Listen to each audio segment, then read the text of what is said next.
na isublin dagiti sangapulo ket maysa nga caliber 9mm ken sagdudwa nga magasin iti nasao nga paltog iti mismo nga Municipal Police Station iti Ili San Ildefonso. Dagiti nadakamat nga paltog ket may palagip nga naipaigem wenno naiyisyo kadagiti kapitanes iti 11 a barangay iti nasao nga Ili. Iti pakabuklan nga sangapulo ket 5 a barangay iti Ili San Ildefonso, sangapulo ket may salaeng kadagitoy iti addaan iti iggem a paltog.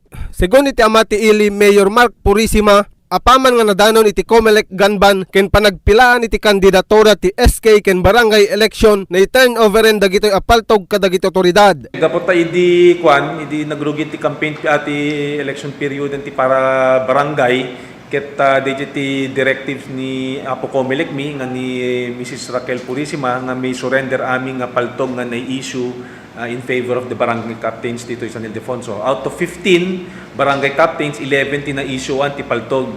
Iti tiyempo ni Mayor Basi, kaya pinarecall da amin day in surrender da. It is now with the custody of the police PNP of San Ildefonso. 11 nga paltog di jay gagayem kakapsa. Numan pay kasta, dakkelmet a kapanunutan para iti nasao nga mayor, nurombeng pay lang nga maisubli dagito a paltog kadagiti kapitanes iti 11 a barangay. Kunana nga kasapulan iti osto nga desisyon para kadagito a banag, tapno maipaaymet lang iti kosto a seguridad dagiti lumugar ken kadagiti kabangibang nga ili. Banag nga nakuna ni Mayor Purisima nga pagpapatangan danto kadagiti kakadwana iti gobyerno lokal ti Ili San Ildefonso mainaig kadaytoy a banag.